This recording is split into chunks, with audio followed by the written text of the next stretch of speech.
was so unique kasi una, napakaganda mo, nagkunwari kang taong grasa. Ako doon kita nakilala. Yung nagtaong grasa ka. Who thought of that? Why did you think of that? Ako po. Actually po yung team ko po is management ko lang. Yung manager ko, wala talaga akong team na to think of me, yung ganitong profile. Wala po akong ganito. Ako lang, tsaka pamilya ko, tsaka yung manager ko. Ang iniisip ko po kasi, pag nasa kotse ko, nakikita ko sila, at hindi nararamdaman nila. Madaling sabihin na, okay, eto siguro nararamdaman nila. But it's different when you're in their shoes and you actually you experience it. Paano ka itatrato ng ibang tao? So, yun po yung nangyari ng pandemic. Sabi ko, gusto ko ma-experience at gusto ko makita kung sino talaga may mabuting puso. Kung hindi ako si Ivana. Kasi usually, bibigyan kita ng kasi Ivana ka or whatever. So, ayoko ng ganun eh. Kung as a stranger, as a nobody mo na ako, how will you treat? Sa street prank kasi, maraming magtataboy sa'yo. Ang kinakatakot ko, wag lang ako sakpan kasi wala akong bodyguard talaga pag mga ganyan. Ako lang. Tsaka yung hairstylist ko, tsaka PA. Pero malayo sila sa akin. And then, kinakabahan talaga ako pagka ganun. Kasi hindi ko alam anong mangyari. Mamaya may manakit or whatever. And yun, marami talaga. Wish ka nga dito. Yung masama talaga. What did you learn sa mga social experiments mo? Ang natutunan ko po is there is still kindness. Kahit walang-wala na po sila. Pag Pinoy kasi, grabe. Grabe yung puso nila. Kahit wala na sila, ibigay pa nila. Wow, yun ang nakita mo. And not because I'm an actress, not because I'm a vlogger, it's because ganun talaga sila. May isa kayong social experiment ko with tatay. Apo. Do you get shocked like with that number, 2 million views? I'm more of proud than shocked kasi at least maraming makakakita kung gaano kabuti. Kung gaano kabuti tong tao na to and maraming ma-inspire. Wow, nagawa niya yan. Kaya ko rin. Kaya ko rin magbigay ng kahit pa konti-konti. I can be kind and I can share. Bumili ka ng lupa, papatayuan mo siya ng bahay. What made you think of going that far? Deserve niya po kasi, Mang Karen, yung lesson na binigay niya po sa akin. Kasi nung time na yun, wala po akong, pupuntahan ko tong lugar na to. Wala po. Kung saan lang po ako dalhin kasi may mga nagpapaalis sa amin na, uy, malis ka nga dito. Kaya napunta kami ng lugar na yun. Yun yung pala may purpose si God na ipagtagpo kami. Tapos nandun lang ako, iba yung nilalapitan ko, tapos siya yung lumapit sa akin. Ayoko naman po humingi kasi alam ko hirap po siya sa buhay. Bakit pa niya ako tutulungan? Kakain ka ito, Tapos nagbilang siya, 15 pesos lang yung pera, tapos ilabot niya sa akin yung 10. Kain ka! Ano talaga ako, yung shock talaga yung mukha, akin to! Grabe ang mga Pinoy at grabe, ang dami pa rin mababait na tao. Na kahit hirap na sila sa buhay, siya nga, hindi natin alam kung nakakakain ba siya 3 times a day, yet tumulong pa rin po siya sa kapwa. Itong mga social experiments mo, clearly it has changed you. It has affected you also. Yeah. Right?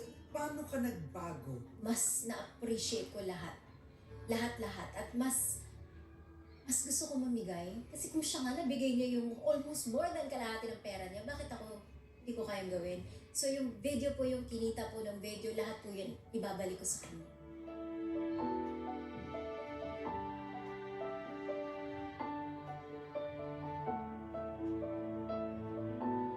Generous ka as a sister and as a daughter. Ano ang nabili mo, let's say for your mother, nung you started to earn? Kotse, Kotse.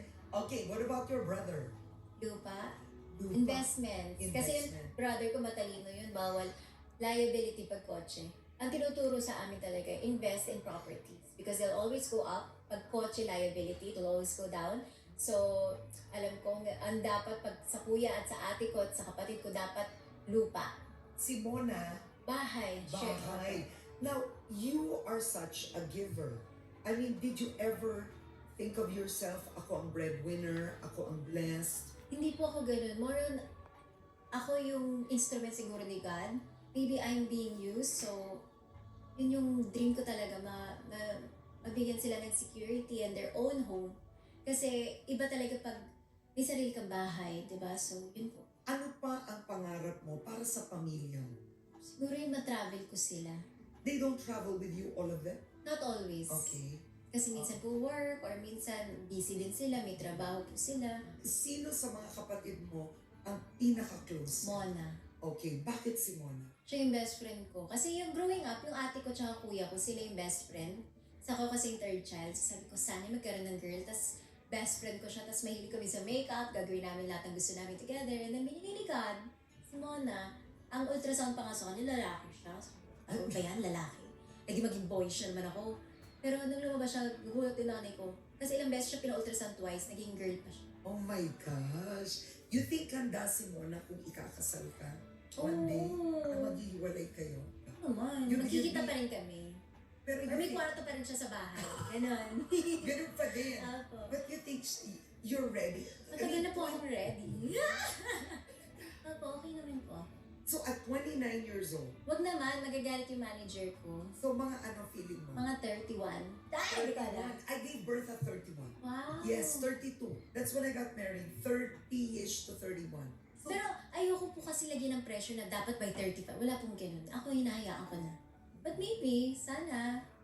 the person you will marry, dapat ba approve ng nanay mo at lahat ng kapatid mo? Yes, importante po.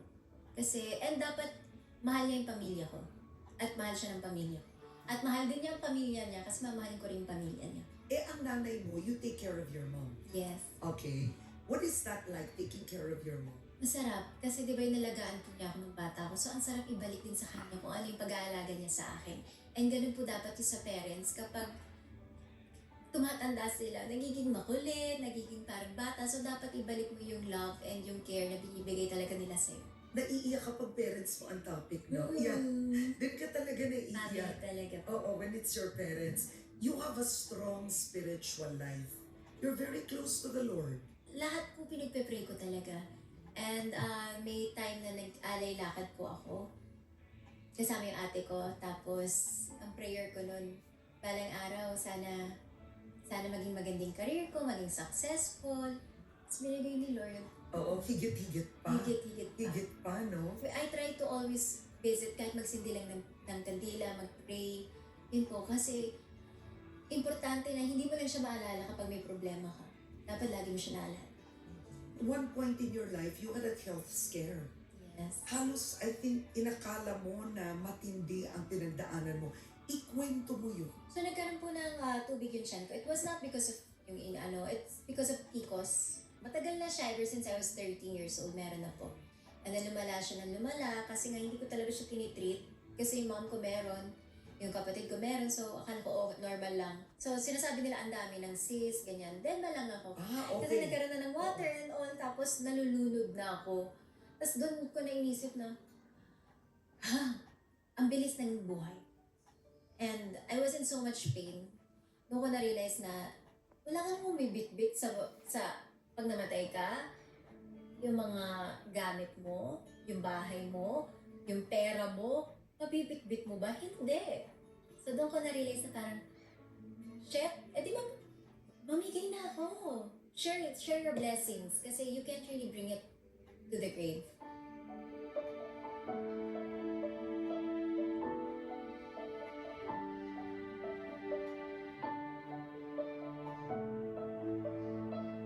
Invite everybody to watch Shake, Rattle, and Roll. Showing na po ang Shake, Rattle, and Roll Evil Origins ngayong araw na to. Kaya sumugod na kayo sa mga sinihan. Talagang mag-i-enjoy kayo. Napakaganda ng movie na to. And sana supportahan niyo po. At sana mahalin natin ang mga pelikulang Pinoy. Today is very special. It is your birthday and you are here in my YouTube. Thank you so much, Ivana. It's also Christmas Day, right? Jesus is the reason for the season. Ano ang life verse ni Ivana Alawi? Luke 6:38, give and it will be given to you. Bakit yon? Kasi pag, yun talaga, if you share your blessings, babalik din po sa iyo yun. Hindi man in different ways. So give unto others. Ayan. I love Oh, it. wow. Thank you so much. Thank you. Thank you and congratulations, Thank you Ivana. po.